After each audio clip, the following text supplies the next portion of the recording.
All right, it's 7 p.m. It's July 14th, 2025, and this is the Town of Dartmouth Planning Board meeting.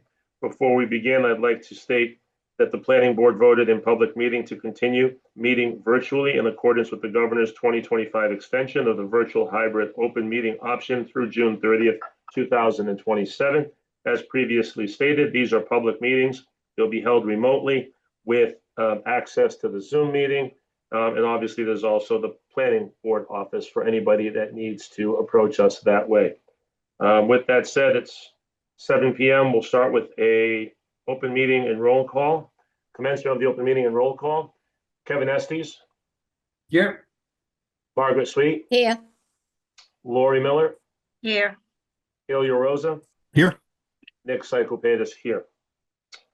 All right. Good evening, everyone. Dan, good evening. Good evening, Mr. Chair. Just want to mention that this is also being recorded. Sorry about that. No problem. This meeting, like all meetings, is also being recorded. Thank you.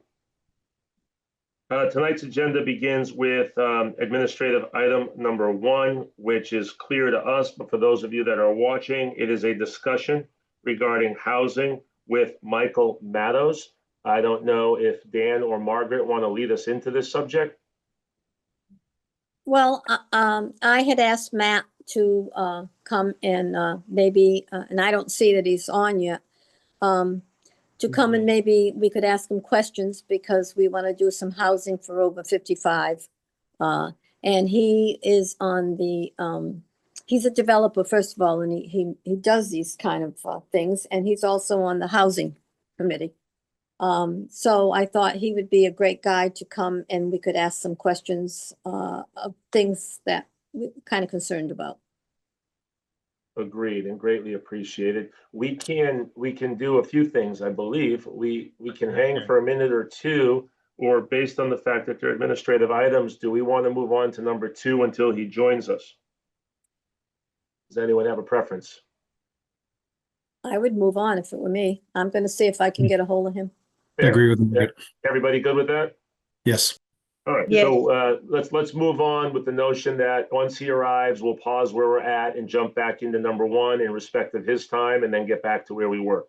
So with that said, administrative item number 2, ongoing discussion about 2025-2026 priority list and schedule potential special meeting for the overlay conversation, which I think was proposed by Lori at the last meeting. So I'm happy to hear what each of us have to say. I'll share the fact that the upcoming 2 to 4 weeks between vacation and a few conflicts are a little bit cumbersome on my part, on my calendar. But at the same time, I'm eager to schedule at least the first of these special meetings. Do we succumb to the fact that it's midsummer and maybe set this first one for late August? Is it reasonable to do that? Or do we want to try and get it sooner, knowing that some of us may not be present and others will not be present? I prefer to wait, but I don't want to hold anybody back if there's going to be 4 of you available.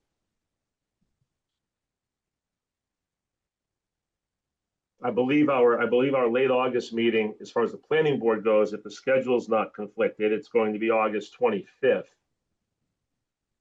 Do we potentially shoot for days before that, like the Thursday or Friday before the 25th, or even the Tuesday, the 26th, to have this special meeting as meeting number 1?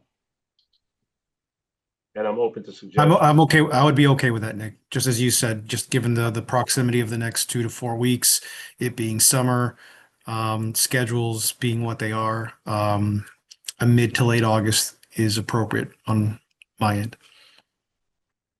Anyone else? Nick, you don't want to keep him on a Monday? The special meeting, is that going to be prior to this meeting? Is that what you're implying? Well, the meetings that we were going to have to do planning, why put them on a different night? Why not put them on a Monday? So let me just understand. Most people plan Mondays for planning board. No, understood. But is this special meeting going to be on the agenda, or is it going to be a separate and distinct meeting from our planning board meeting at 7 p.m.? it's gonna, okay, so we have a meeting scheduled for the 11th. And then we have one meeting, let me get my calendar up here. It'll be the 25th, Calendar. realistically, that will all be present.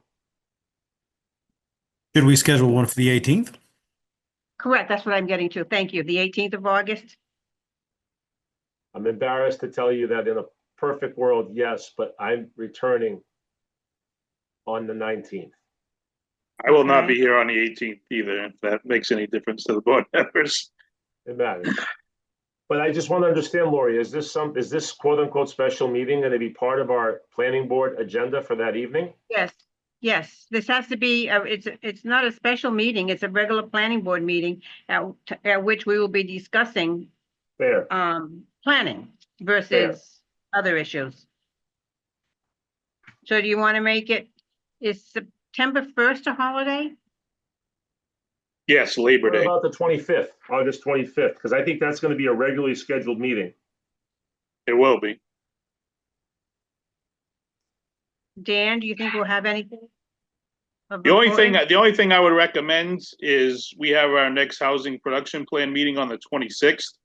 That I know, Helio and Margaret are a part of. I don't know if that might get us some more information to prepare for that first meeting. So I don't know if we, want to push it off till September. So we can have a little more information, hopefully from Serped or from the members of that group. Let me answer your question with a question to you and everyone else. That information on the 26th is going to be vital to all of us moving forward. But for the sake of putting our minds together and beginning to collaborate what the overlay may look like, where it may go, based on anything we can do as individuals coming in and out of the office between now and then, with the help of you and Ross, and looking at infrastructure and resources and suggestions, should we at least break the ice on the 25th? At least have the overlay discussion, boundaries perhaps, get a pulse on what the board members are feeling for this proposed overlay versus waiting. It's a question, I realize that, but I'm just curious as to your opinion and anyone else's. So that would be during our regularly scheduled. Correct, August 25th. Yeah, we can start the discussion if the other board members feel that that would be appropriate and useful. I That's have fine. Nope, no Yeah. objection for me. Anyone else? Kevin, you have an opinion on that? I'm fine with if, we, just add a planning topic to a specific planning topic to a regularly scheduled meeting. Sure. Nick, would you, Particularly, I mean, let's face it, we don't have a whole lot of months of summer where we live. Right. Everybody's gonna be all over the map doing everything that they can do. So it might be more productive to actually tuck it in as a item on an existing meeting for the next meeting or two until the end of August, when activities probably are going to slow down a little bit, and it'll be easier to take an extra day. Sure. So if we're good with it, I would move that on the August 25th agenda, we have a line item specific to the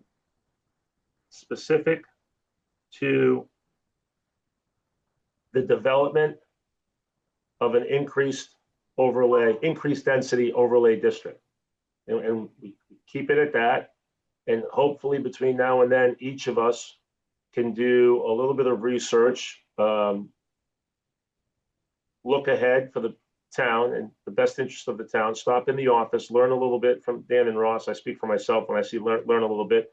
And perhaps we bring to that meeting conceptually what each of us see in that overlay, perhaps proposed, not boundaries, latitude and longitude, but conceptually where we might want to see it, and a few reasons that maybe we gather from Dan and Ross as to why it could be justified. And hopefully as a board over time, and Lori, I'm gonna have to follow your lead because this is definitely not hidden, my first overlay. Hopefully over time, we narrow it down And it's not only in the best interest of everyone on the board and collaboration of our minds, but in the best interest of the town when we come to a conclusion with data from Dan and housing and so on. So are we good? August 25th? Nick, would you Line propose item. doing that in person or virtual? Well, as of right now, these meetings are virtual. If the board feels differently at any point in time to go live at town hall, I'm not opposed to it.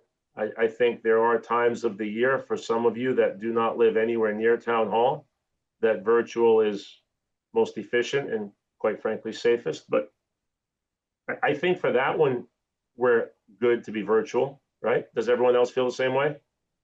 Yes. Okay. All right, great. Do we want to discuss, does anybody have anything to share as far as this line item is concerned tonight? And before we proceed with that question, Margaret, I saw you on the phone. Any luck? Oh, she's on the phone. Okay, sorry. You might still be on the While phone. Yeah, while she's on the phone, do we want to, is there anything towards this that we want to address tonight, or are we content with coming to the next meeting with some sense of the size, shape?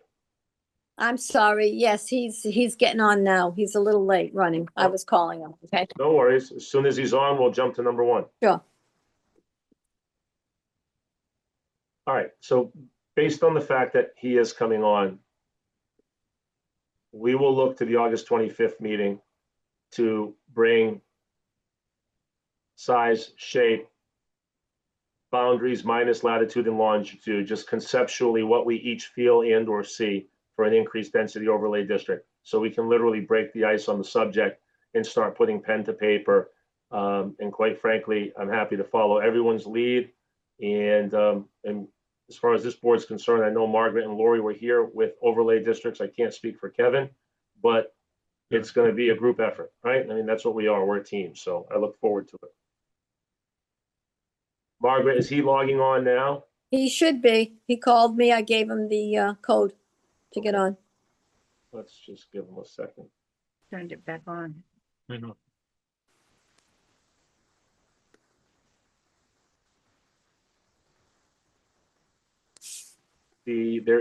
not expecting a Frank as part of this meeting, are we? I don't think so. Okay. There is somebody logged on by the name of Frank. I just want to make sure it's not what we're looking for.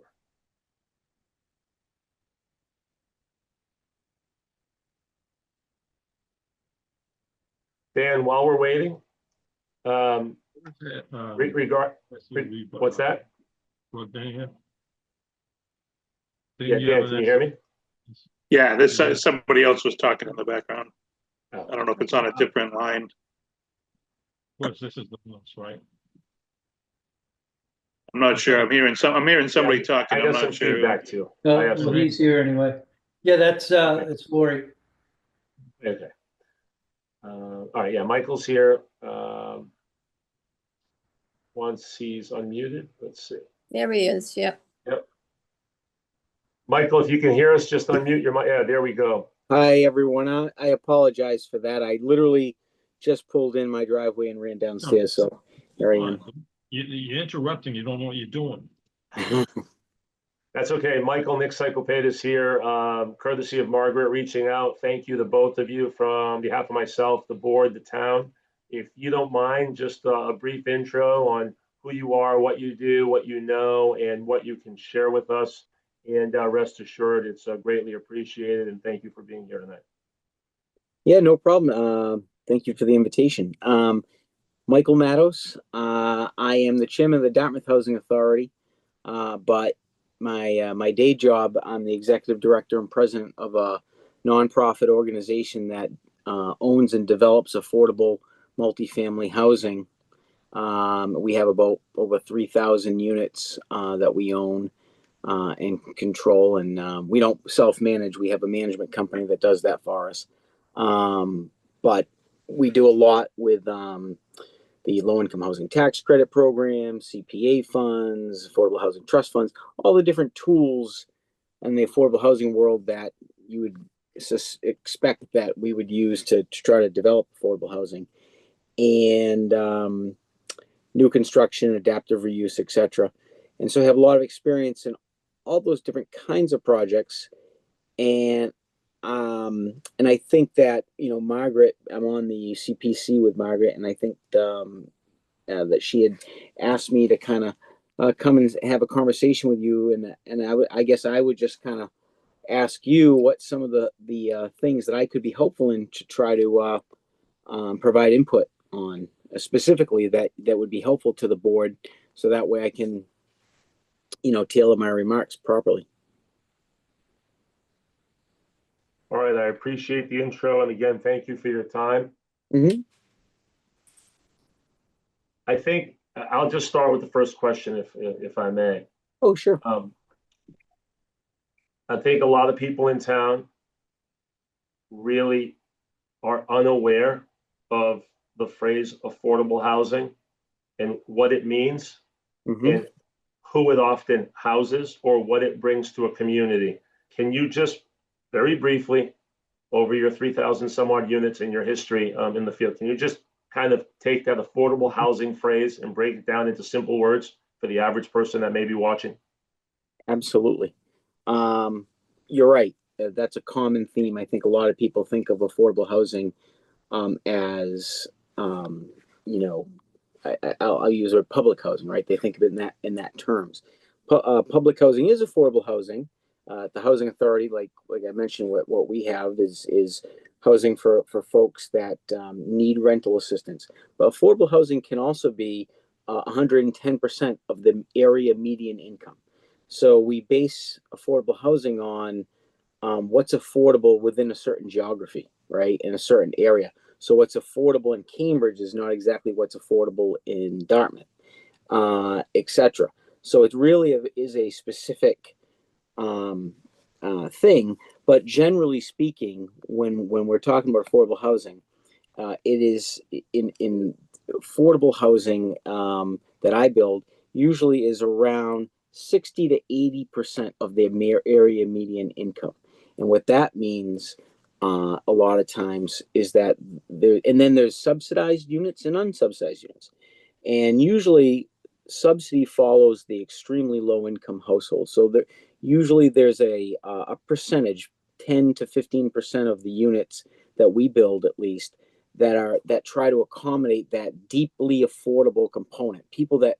Households that don't earn any more than 30% of the area median income. And when you're in that band, 9 times out of 10 you are going to need some rental assistance, whether that's through a mobile voucher or a project-based rental assisted voucher. And usually you work with the housing authorities to get those vouchers.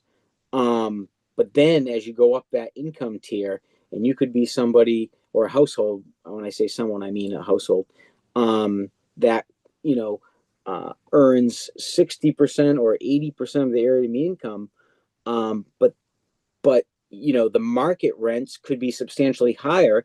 And so, you know, those are intended for folks that are working, but their incomes are not, you know, they're not making, you know, $1 million a year, and they need to be able to afford a place to raise a family or to age in place with dignity, etc. So that's a lot of the housing. Most of the housing that is deemed affordable is meant for families that are in households that are working, who need housing, but they can't afford the market rents in the areas in which they live. That's the best way to summarize it. I appreciate that. Mhm. It's one more question, just Mhm. kind of like in the simplification process that we've entered.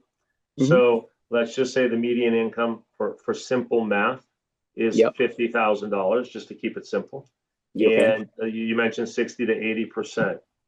So we're talking about $30,000 to $40,000, right? If you look at it that way, what Mhm. can the average person listening or that, you know, watches this meeting a few days from now, what in their mind when they hear affordable housing, are they automatically thinking that the rents are lower? Are they thinking a certain number based on their income? What Mhm. can we foreshadow as a board Mhm. when we use the phrase affordable housing quota being ahead of the state, not having our back against the wall with any big proposed project that maybe is the result of us not meeting our quota? What can Yeah. the average person have in mind financially of what Mhm. it's going to cost monthly to live in these affordable homes? Well, again, it is very specific to the area, you know. So in Dartmouth, and I apologize, I should have done a little homework beforehand to have the exact numbers on in front of me. But it, you know, if the area median income, to your example, let's just say it's probably higher than 50. I think Right, it is. it's probably like 70 to 80,000. I'm guessing somewhere in that ballpark, right? Um, so let's just say it's, you know, $80,000 is the median income, which is the middle, right? It's not the average, it's the middle. Yep. So, and usually within that, so, you know, times 60%, so that's $48,000. That household would have to, their household income could be no greater than $48,000 to qualify for a unit that is restricted at 60%. And the reason I'm saying 60% is because the low income housing tax credit program, which is by far the most popular and you know, useful program out there to develop and build affordable housing, that's generally the income restriction for those types of units. And so the majority of the units that I build and with my group are restricted at 60%. As I mentioned, there might be more deeply affordable here and there, but for this example, I'm just going to use 60. So if the household has to earn $48,000, and it could be a 1 bedroom, it could be a 2 bedroom, and that also changes too, because it doesn't change the income, but what it does is it changes in terms of the rent. And so obviously with the rent, you know, on a 60% unit, what we do is we're also, we look at what the HUD offers guidance to developers like us to say, okay, well, here's what the tax credit rents are for this particular area. And so what we would do is we would look and say, okay, that's our maximum rent that we can charge. And again, I didn't look before the meeting to see what it was for Dartmouth, but let's just, for an example, let's just say for a 1 bedroom, maybe it's $1,000, right? I'm making this up. I'm, you know, for full disclosure, but it's $1,000, and that's the most we'd be able to charge. But let's say the market, if you're in a particular area where the market's not that great, maybe you can't actually get $1,000. So if you are doing your underwriting with your lenders, we actually have to reduce our rent to an achievable rent. So, but let's say you can achieve the $1,000. Well, then that's what your rents would be for those units. And somebody would have to pay that amount of money. The household would have to pay. Now, if you're living in a unit that has rental subsidy, they'll pay a portion, meaning the government voucher would pay a portion of your rent, but the household would be responsible based on 30% of their income. So let's say they're in a lower band unit, and you know they're at a 30% level. So if $80,000 is the area median income times 30%, that's $24,000. And now, you know, and let's say they only make $10,000 a year. So $10,000 a year times 30%, that's $3,000 divided by 12. That's $250 a month that the tenant portion, in theory, would be able to pay, and then the subsidy piece would cover the difference in an extremely low income unit at 30%. So it's so, I hate to get down in the weeds like this because it can be confusing, but it's also, the reason I'm doing it is to say that it's not a one size fits all answer, and that every project is a little different. And every community is a little different too. But again, I wish I had the exact numbers for Dartmouth. I'd be able to be a little bit more helpful. But I think the best way for people, the takeaway is that, you know what the income guidelines are, meaning if there's an affordable unit out there, what is the maximum level of income I need that I need to have to live there, get that information. Also find out what the rents are. So if you can determine for yourself where you qualify within a certain project, in other words, my household income sort of fits within the 60% level or the 80% level. That really is, I think, the starting point for anyone, because then you know whether you qualify. And what I always tell people, because I do get a lot of calls at my office saying, hey, I'm looking for a 2-bedroom apartment or a 3-bedroom apartment. Can you help me? And what I say is, well, we don't manage our own units, but if you contact the property directly and ask to speak to the property manager, because they're the person who every day, day to day, is going to be the one, having people sign the leases, doing the income qualifications, making sure that people aren't over income, making sure that, that everything's documented properly. And they're going to be able to tell you what the vacancies are, what's available, and then what the wait list is, because every property tends to have a wait list too, because affordable housing is so needed that every property that we have, there's a list, and every year the property management company has to go through that list, and they have to call people and say, are you still interested? Are you looking? And purge that list, because if they don't, then the list can just get out of control, in length. But yeah, so again, apologize for the long-winded answer. No, it's a great answer, because I think it reveals to those who may be watching or follow up, it reveals to them that, well, maybe not to them, but there is often this thought where affordable housing brings about a particular product of people. Right. Like they're all the same. And that's absolutely false. It's not true. And Correct. I think the public, as it relates to the town of Dartmouth and what Dartmouth has been for hundreds of years, Mhm. and what this particular board is looking to do to combat perhaps some intractable state pressures that we can feel as a town or as a board Mhm. at times, because we haven't met quotas. It's important for those that hear us discussing increased density overlay districts and mixed use and increasing housing opportunity, Mhm. and the phrase affordable housing, that it's not one kind of person, or better yet, it's not a problem that we're bringing to the town, and they need to understand the concept. So the variety that you described is very helpful, because now they're hearing it from a different authority. And then before I turn it over to the board members, I have one question that I think will come up, and I'm curious myself. As vague as it may be, do you have the ability with the units that you know of to throw out a range of a number? What percentage of affordable housing units have school-aged children in them? Well, again, in my particular portfolio, it's pretty low, because of I would say not the majority, but probably at least the 40% of our portfolio is elderly housing, and that's just over the years, it's just been a byproduct of the demand. The baby boomers are aging, and they want to age in place. They want to age with supportive services, etc. So the market, if you will, in affordable housing has been for many years the baby boomers, and as they age now, and we're starting to see an uptick actually in that, and all the communities are looking for it. But having said that, though, there is a huge need for family housing too. And again, every community is a little different in terms of their needs.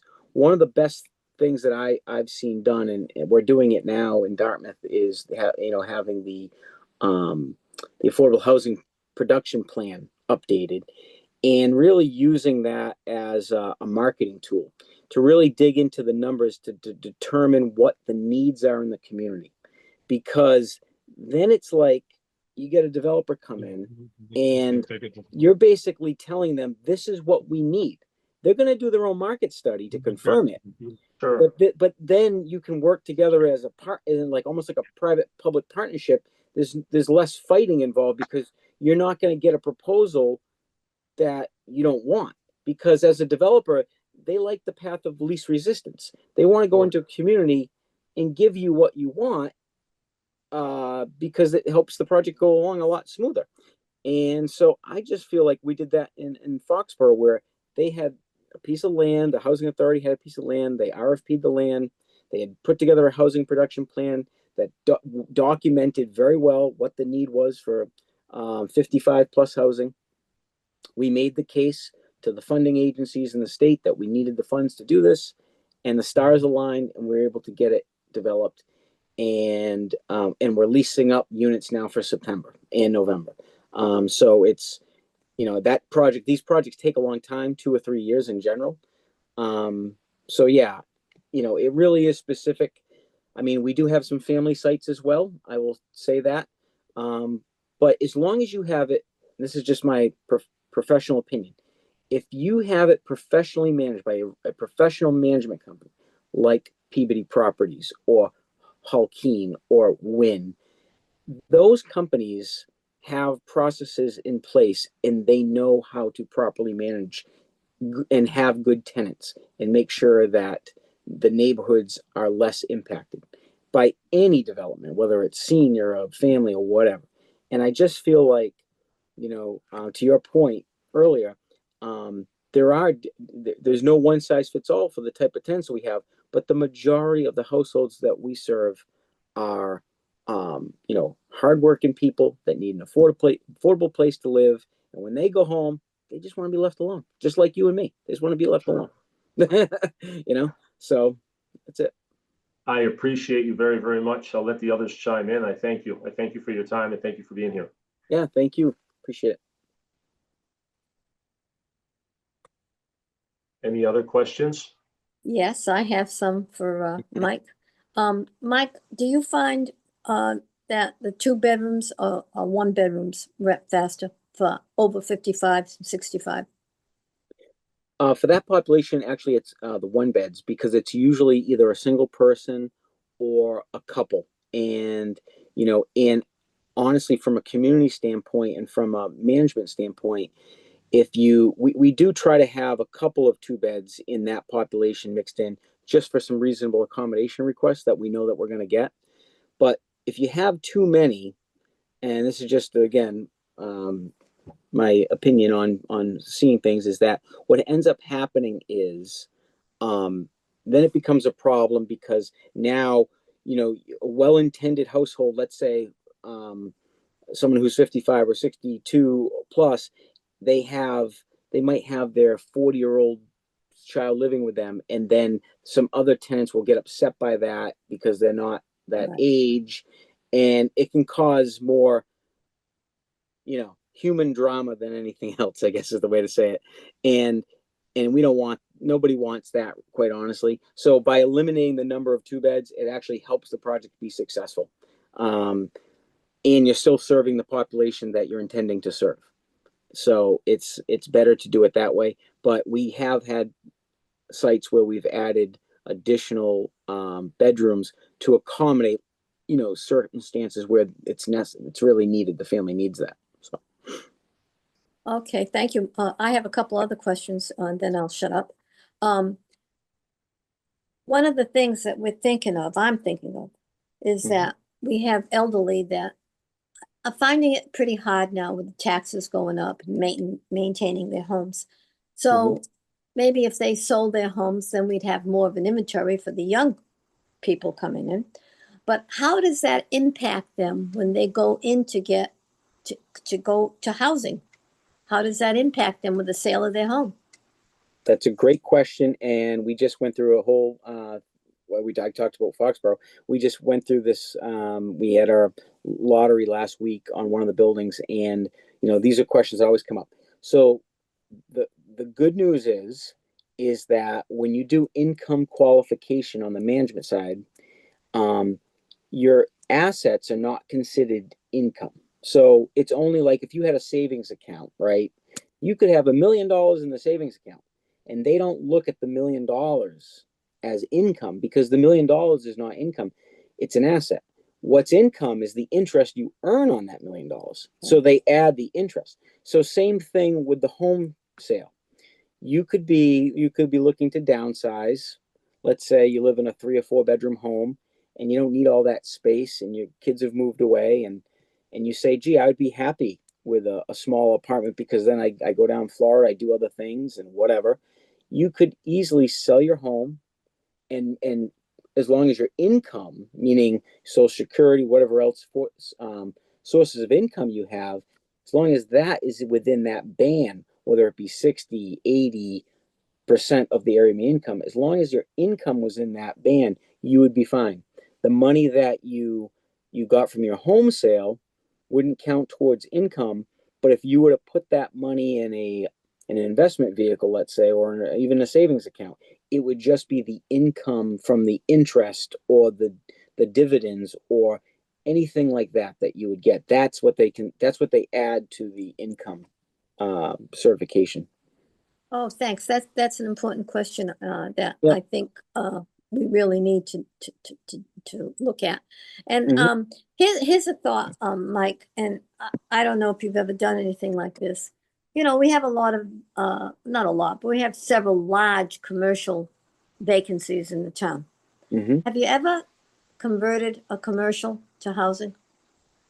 Well, I mean, it clearly has and can be done. I think what I've done is I've had a commercial site that we've yes, that we've adaptively reused. And what I mean by that is, like, say up in Haverhill, there was a mill building in downtown that we converted into housing, and it was in a commercial zone.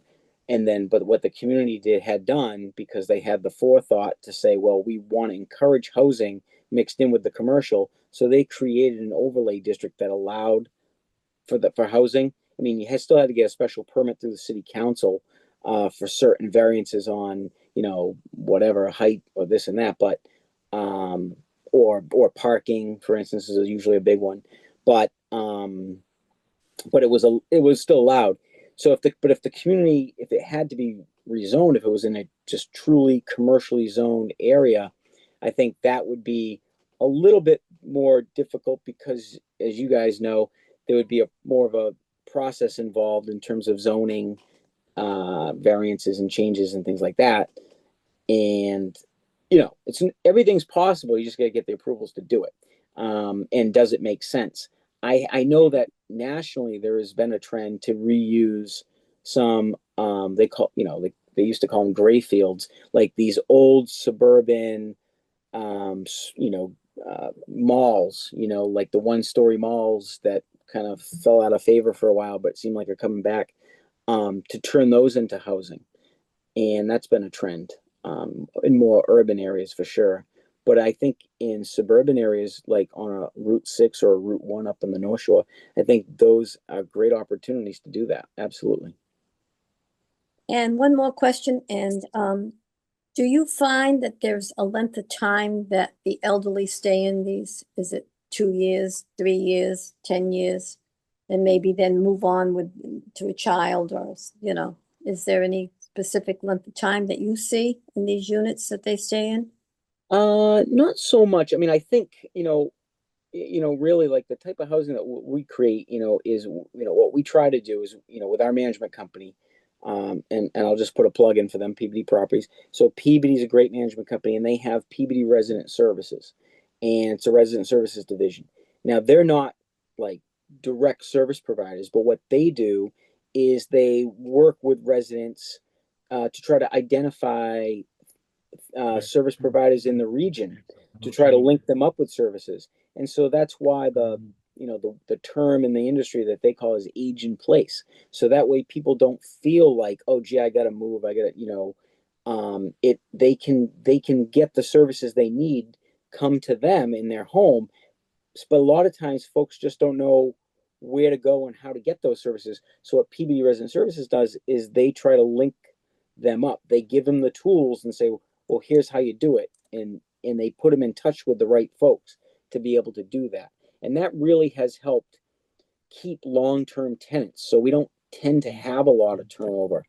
That's the goal, is because we don't want people to have to feel Right. like they need to move out, and certainly from an operations standpoint, we don't like turnover. So we're trying to make sure that folks feel at home, they feel comfortable, they feel safe, and they are able to, as they age, to continue to be able to want to stay there as long as they can until they physically aren't able, obviously, and then that's a different story, you know. And what is, right now, what are you seeing as the length of time that people are waiting to get into our elderly housing that we have in Dartmouth? Is it 5 years, 4 years? Yeah, right now, and I should have gotten more updated, so I apologize. But right now, you know, I know that you know, our turnover rate is very low. We only have one or two, you know, at a time. Seems like not very frequently are we turning over. The state has a statewide database that the housing authorities are supposed to pull from. So let's say, so what happens is you could go in and, you know, try to get a referral, but, you know, it might not be a Dartmouth person, you know what I mean? Just because you're getting people housed. And in some communities, they have a separate sort of local wait list. And I'd have to check with Robbie to see where we are with that. I don't have the answer. I apologize off the top of my head right now. But I can tell you that our turnover at the Dartmouth Housing Authority is very low. We only have a handful of vacancies a year, if that, or turnover, I should say. Thank you, Mike. Mm-hmm. Anyone else? I have a question for Mike. Sorry, Kevin. No, go ahead, Helio. Mike, this is great information, and again, thanks for coming on. And you might have answered some of this, and probably have answered some of this, and because my question is more bigger picture. Mm-hmm. Just given your unique perspective as chair, and also in your real job, what can you share with the board and to extent the larger community? Mm-hmm. You know, what is out there in other communities that might be similar to Dartmouth that are successful, that can enlighten the board and enlighten the public, that we as a town should be considering for looking to resolve this problem? Yeah. No, I think it's a great question, and it is a big question, right? But I think going back to sort of what I had said on Foxborough, I use that as a good example because I think they are pretty similar in a lot of ways. Granted, we don't have Gillette Stadium here, but nonetheless, we have a similar population. It's an aging population, and you know, and we have land. They have land. So one of the things that they did was go back to the housing production plan. They identified their needs. I think that is a must do. Figure out not just what we want, but what do we need, and hopefully if we can overlap those two things, that's in a perfect world, right? But seems to me that there is a continued need for elderly housing. There is a continued need, you know, for intergenerational housing, you know, to some extent. And I think that, you know, knowing what the demographic needs are, knowing what those, again, what the different bands are of affordability in terms of like income bands, I think we could paint a picture. And if whether the town had any land or a building that they were looking to, you know, as surplus that they would like to use and to coordinate, I think amongst the different agencies, so that way everyone can kind of get behind it. You know, in some communities, you know, like they have affordable housing trust funds, and here we have CPA funds in Dartmouth, and you know, you can almost kind of put a package together, if you will, you know, knowing what the town has available to it, whether it be land, buildings, whether it be knowing what your needs are, and then knowing what resources you have available to offer. Because one of the things that, like, when we do a development, we apply for funding and financing to the state, but they always look from a local commitment, a local funding commitment. It's not enough for them to just say, oh yeah, I have a letter of support from the select board. They want to see that the town actually is putting resources in, because then it shows that you're committed to the project. So being able to coordinate amongst the different elements locally, getting on the same page, and having a shared vision, I think would be very helpful. And that's definitely what Foxborough had. It was the housing authority that issued the RFP, but they did it with the town support. The town manager was involved in that. Select board, when we went before the zoning and planning board there, they already knew we were coming. There was no surprise, and everything just went really smooth because they wanted it. They wanted our project. So it made it much easier. Thanks, Mike. Kevin? Kevin asked us, and I've got a couple questions that might be a little focus a little bit more on your role as Dartmouth Housing Authority Chair versus the rental development. We've got a lot of different, we assume we have a lot of different needs that are being challenged for housing, the elderly community, but I'd also like to go to the other end of the scale, the first-time buyer. It's a gut feeling of mine, and I think it would be shared across the board in the town, that it's getting harder and harder to make a first purchase in our town. You focus a lot on rental. What is what are your thoughts on how we might be able to make it more affordable to make your first purchase?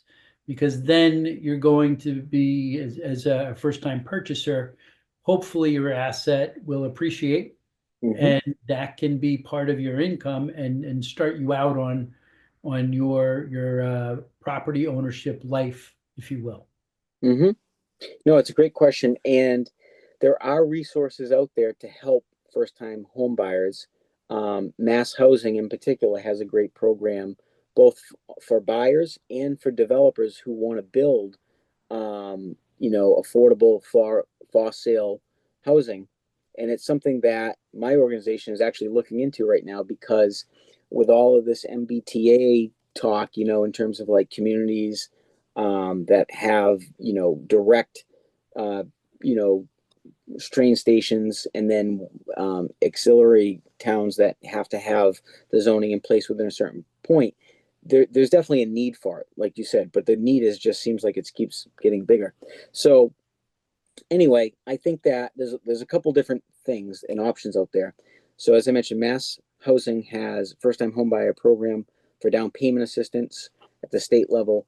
They also work with a lot of developers that are building it and could help home buyers who are interested to link up and know where those opportunities are. And then as a community, if that's something that Dartmouth wanted to try to encourage, I think it's, whether, for instance, there's a group, and I don't know if they go down as far as Dartmouth, but it's definitely the greater sort of Taunton, northern Bristol County, called Pro Home. And they do first-time homebuyer counseling. So people who have, never bought a home before and maybe a little bit intimidated by it, and they need some assistance in terms of figuring out how to start, how to get qualified, how to do all that. They do a lot of that counseling, educational information, and they're a nonprofit, and it's I don't know if I think it's free for some of the counseling, because it's paid for through like CDBG funds and things like that, and home funds. But then they also have also down payment assistance programs as well that they utilize through home funds.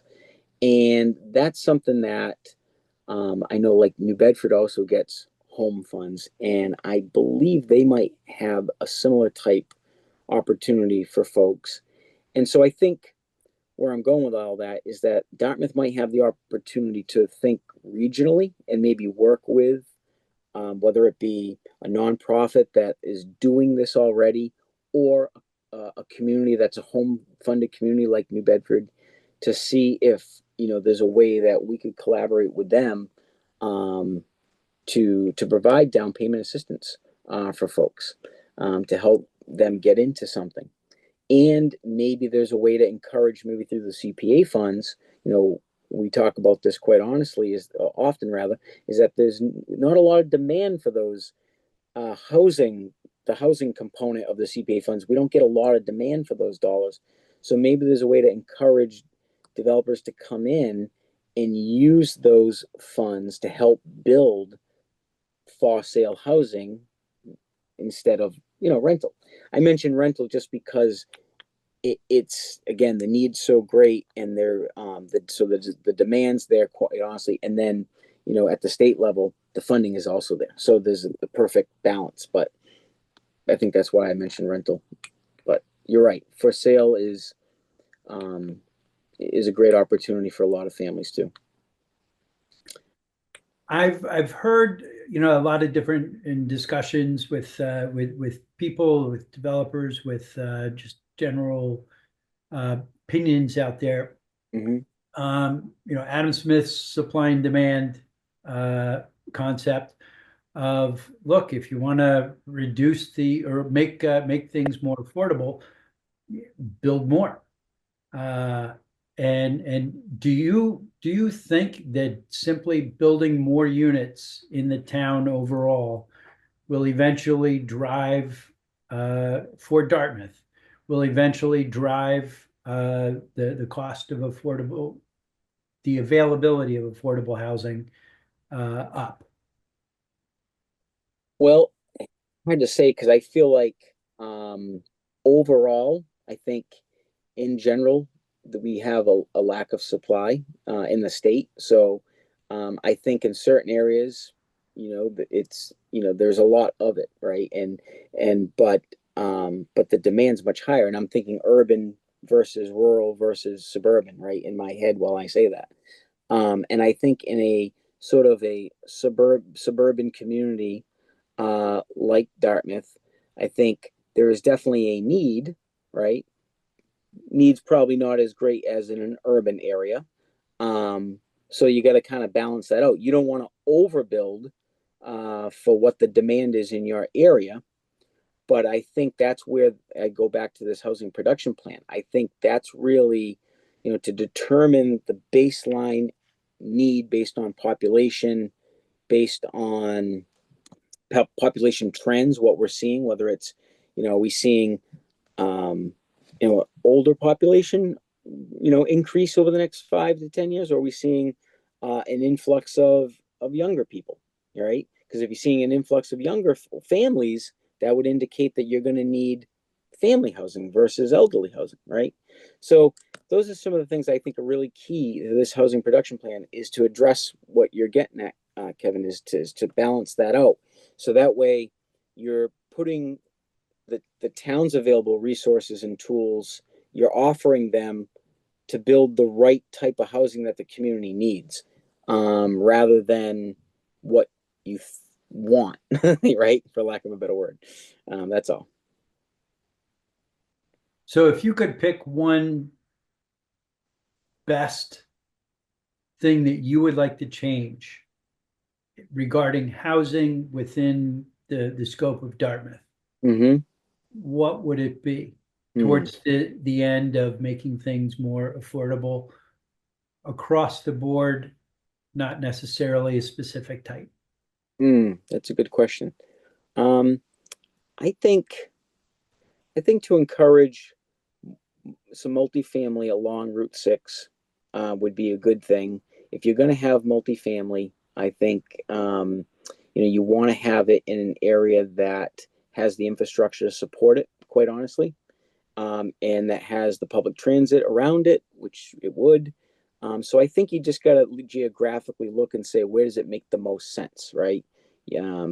Rather than putting a 3 or 4 story multifamily building in the middle of a field somewhere that people have to drive to. And low income families have, especially elders, they tend not to have as many vehicles, so it's tougher for them to access the transit to get to the housing.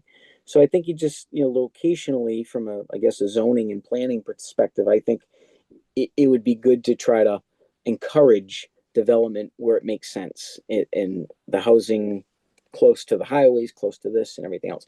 And then from a financing standpoint, I think it's, you know, kind of packaging, you know, those opportunities and cross-pollinating with, hey, and by the way, we have CPA funds available. Oh, and by the way, you know, we have this available, like whatever. So I think if we just kind of collaborated more, whether, you know, whatever, however that would happen. You know, I think we have an affordable housing trust in the community. We get CPA, but that covers a lot of different, you know, areas from housing to open space to historic, etc. So I think just kind of having folks work together, but from a zoning perspective, I think I would focus then from a funding and financing perspective. I think I would really like to see the CPA and the Affordable Housing Trust Fund be a little bit more active with getting those dollars out to the people who can build it. But I would say too that it needs to be coordinated rather than hodgepodge. I wouldn't just, you know, just take random applications. And I think being smart about it, like Foxborough was, in terms of putting out a proposal, seeking proposals for what we determine the needs are, and I think is the best way to go. It's a more strategic approach, and I think ultimately it'll be better, because then the town will get what it wants, and we won't have to fight to get it. It'll be more of a collaborative effort rather than a combative effort. Thanks for your time and insight. I appreciate it. Yeah, no problem. I appreciate it. Thank you. Any other members want to ask Michael anything further? Kevin asked all my questions.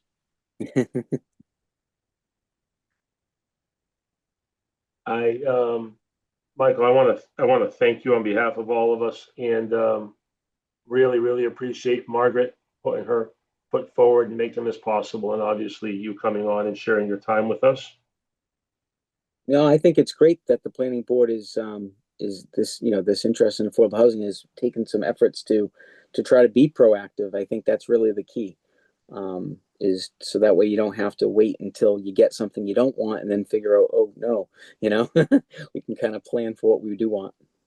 Yeah, that's exactly the perspective, present day, no pun Mhm. intended.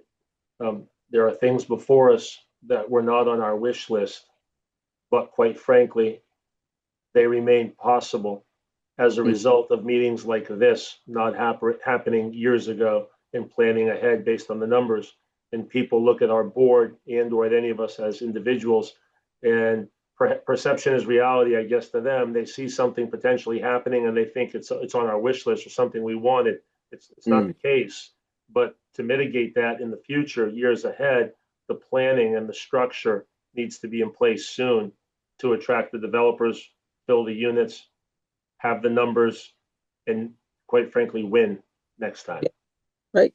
It's it's a collaborative effort. You know, I mean, the private market will only do what the city or the town asks. You know, the path of least resistance is all I'm saying. So if you can make it as easy as possible to let the type of development you want to occur, that's what you're going to get. Understood. You know? Understood. Nick, I Michael, do have a question. Oh, go ahead. On the affordable housing. Yeah. Or the affordable apartments, how many units is it feasible to have per acre to make it profitable for the developer to develop? That's a really good question, because, you know, the way I would look at that question is from a financial modeling perspective, meaning the cost of construction, the cost of all your sort of soft costs, whether it be architects and engineers to develop that level of building, versus how many tax credits, right? Going back to that's like the biggest source of funds, or is the low income tax credits, based on how many credits I would get allocated to the project, based on the state has per unit caps in terms of how many subordinate debt sources you can request.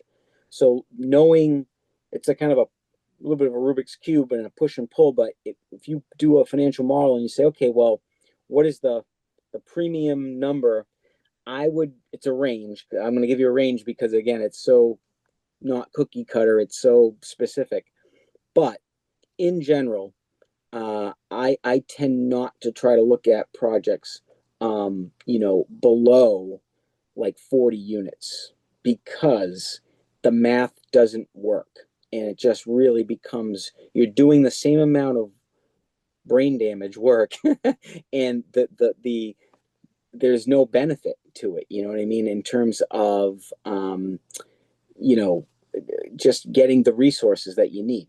So somewhere between, 60 units is probably a really good financially feasible project that you can get funded with 9% tax credits, with subordinate soft debt, and would probably be feasible, because you need to have enough units to have enough operating revenue to cover all your expenses.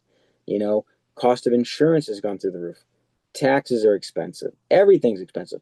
Management, payroll, everything. It's just so to operate a building properly, and believe me, you do want to have a developer who can operate their building properly, because otherwise you're setting yourself up for all kinds of problems. It's worth getting enough units that can support that type of operation. Dartmouth Woods is a good example, I guess, right? It's a sizable project, but it's big enough where it can generate enough revenue to be able to pay for the operations and the upkeep of that property. Something like that. So what type of acreage are you talking about, a 60 unit? Well, again, if it's Average. on town sewerage, then you get a little bit. You don't need as much acreage, but you're going to need enough for the building footprint. You're going to need enough for parking.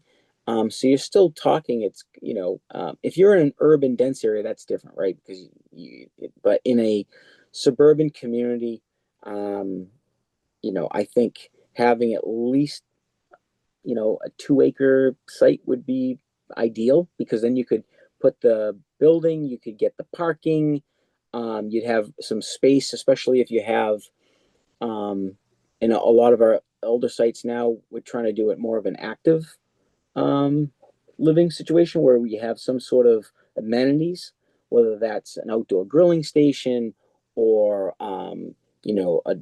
like a dog park or, pickleball or whatever, something active to keep people, again, to want to live there, to make people want to live there, and to give them a sense of community too. So Thank you. Thank You you need very a much little for your space. information. thank you. Michael, I want to take the opportunity to thank you. And I worked with you on several boards and I've always admired your knowledge. And I appreciate the fact you took some time to come and talk to us today. Well, no problem, Margaret. Thank you very much. And anytime. Thank you. All right. Thank you. Take care, everyone. Michael, Bye now. thank you Bye-bye. very much. Good night and thank you. Good night. Nice to meet you all. Likewise. Yes. Margaret, thank you so much. I think that put us far ahead of where we thought we would be on this subject in just a half an hour, 40 minutes or so. So thank you so much. Well, I'm on a couple of boards with him and I'm on this housing now with him. And so he's done a lot of stuff and he really has the knowledge and he has the experience. So Sure, he shared it with us and got a couple of good thoughts from him. absolutely. Thank you again. All right, so just to back up for a moment, are we good with what, actually not back up just yet. Are we good with what Michael shared, or do we want to discuss anything at this moment? I like the fact that there's a sense of consistency between what Dan has been echoing, waiting for the housing production plan, and Michael referenced it a few times, that such collaboration between the plan, the town, and a few departments is only going to facilitate perhaps the approval of a project to fulfill our needs. So I thought that was a highlight of what he shared. But do we want to discuss anything further, or do we want to go back to the agenda at this point? I'd just like to make one comment. I hope everyone out there has filled out and has done the survey that was in Dartmouth Weekly, so that we can know what kind of housing the town wants through Serpent. Sure, and that, just for the record, was referenced in our last meeting, Right, and that was available online to everybody. right. Mr. Chairman, it's also on the town website too, on the front page. Oh, so good. Very Anybody nice. that's listening can do it. And that runs until the end of this month, so got a few more Excellent. weeks to hopefully try to get as many responses as we can. Have So they anybody, set that up? anybody interested in housing, anybody you talk to, friends, family, point them in those directions. Can they also go to the library and do that? Because they've done that in the past, where they could go and use the computers at the library. Yeah, they would just have to go onto the town website and it would be right on that first Yeah, page. okay. So if they get on the computers there, Or the senior center, they have computers there, so they can do it there too.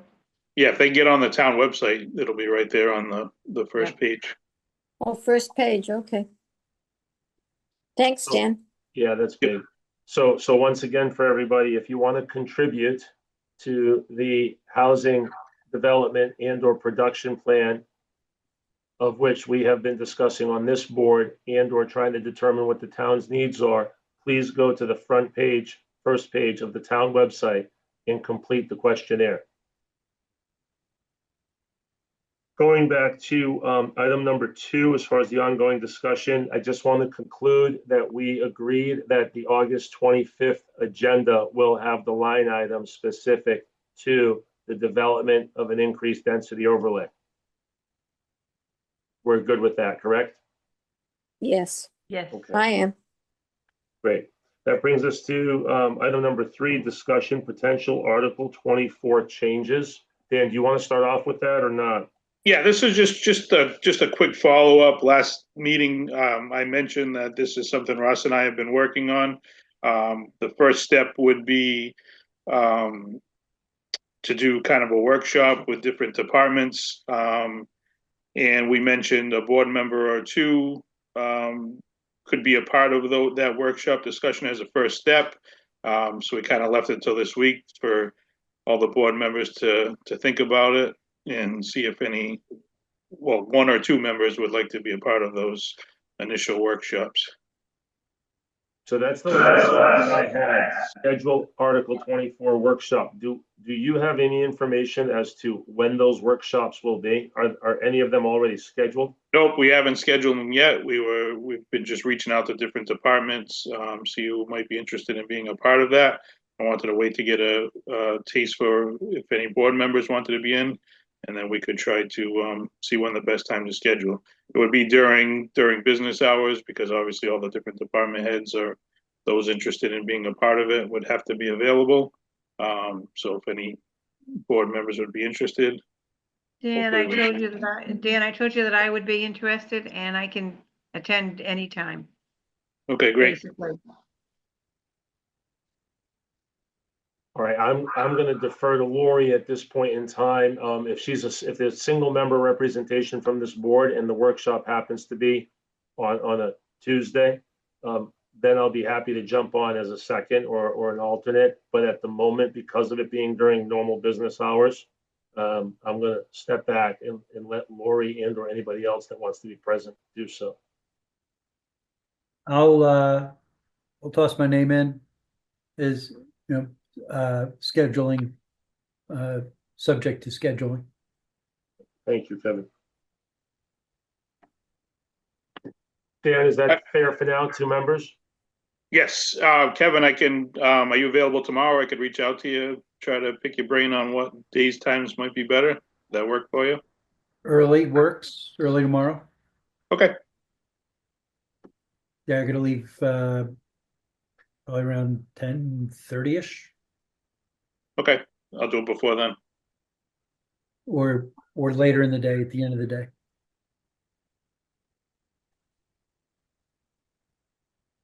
All right. Before we move on to item number 4, anybody want to share anything in regards to what we've discussed so far this evening? If we're good, item number 4 is minutes. I'll need a motion. Acknowledge and file. Second. Okay, so I got a motion made by Kevin Estes to acknowledge and file the minutes of June 23rd, 2025, seconded by Helio Rosa. Kevin Estes, Yes. Helio Rosa, Yes. Margaret Sweet, Yes, Lori Miller, Yes, Nick Cyclepatis, yes. Number 5 is correspondence, City of Fall River, City of New Bedford. Dan, anything to share? Just the typical correspondence, notifications for, different, zoning meetings coming up, planning meetings for the city of New Bedford and city of Fall River. We'll need a motion. so To moved. acknowledge and file. Motion made to acknowledge and file correspondence by Margaret Sweet and seconded by Helio Rosa. Margaret Sweet, Yes, Helio Rosa, Yes. Kevin Estes, Yes. Lori Miller, yes, Nick Cyclepatis, yes. Number 6 brings us to old business, new business for your information, incoming zoning board applications, ZAV-25-6. I'll leave it to Dan. This is, for 33 Westwood. This is just a simple, setback variance. So nothing that'll have any impact on anything coming before the planning board in the future. It's 20-foot required, 19-foot requested, so it's a minor variance request. Thank you, Dan. Any zoning board of appeals decisions or legal ads that we need to know about? The one in the packet was for 33 Sagamore. I had discussed that as an incoming zoning board application, same front yard setback. That was for an ADU. That setback was granted. Yeah, the ADU caught my attention. What's Excuse me, that? sorry, I did. Saying the ADU caught my attention. We've talked in the past of, how it hasn't really taken hold yet, but here we are with a variance. It's good. Yeah, the building department's starting to see a few applications coming in now. So people are starting to take advantage of it. Good. Subcommittee reports. Anybody have a report? I went to community preservation and what we did was we did our financial reports for that organization, which were good. And we get reviews now when the CPC gives money, we get a review. I think it's every 3 months on what the project's doing and how it's going on. So that's what we did. And of course, they wanted a housing production plan update, which I was able to give to them. And the CPC now has a website in case anybody wants to go on it. We are getting about 22, I think, or 25 new historic sites, not sites, but information on historic homes in the town of Dartmouth that's being done by the Historic Society. And it will be available once it's done. They've hired someone who does them, and it's nice to go back and look, and they give you the whole history, a picture of everything, and the CPC helped fund some of that. Very nice. Margaret, are those properties that were previously identified as historic, or they're becoming known as historic? I believe they were previously. Okay, nice, very nice. Planners report. All the items we've discussed all fit into our master plan implementation for housing land use. So I think we're on the right track for reaching some of our goals. Excellent. And anything in particular from the department that we should know about right now? Or we're good? Just as an FYI, the new town administrator started today, Cody Haddad. So I don't know if everybody was aware of that or saw recent news, but we do have a new town administrator as of today. Ah, Nice. thank you. Very nice. As far as chairperson's report, I'm sorry to share the fact that I don't have much to share with you at this point in time. But I am proud of the fact that we are being proactive and we are discussing items that are out in front of us. And we're looking ahead. I just think I think it's a good way to run a business. I think it's a good way to raise a child. I think it's a good way to be safe. And I think Ron, with the little bit that I know, as far as policy and procedures and what the town can or can't do, and what I've learned from all of you, which I'm grateful for, I feel really, really confident that we're on a solid track to put together something that will allow us to be viewed as a proactive board. And if we're viewed as a proactive board, I truly feel we're acting on behalf of the best interest of the town in its entirety, taking all factors into consideration. So I look forward to the August 25th meeting. I'll put it out there that I plan to stop by and see Dan and Ross to discuss the proposed overlay that we want to put together and learn some critical information from them that will alter and or guide me in the process. And I look forward to the August 25th meeting to see how common or not what we each bring. And ultimately why I look forward to that is because the result of that meeting is going to be a gap or gaps. And then it's our job to close the gaps, which is our job day to day, to close the gaps and be successful in whatever we're doing. And I'm confident we're going to be able to do it. I just look forward to it. So I don't have anything formal to share with you, but that's just my sentiment at this time. And I thank you all.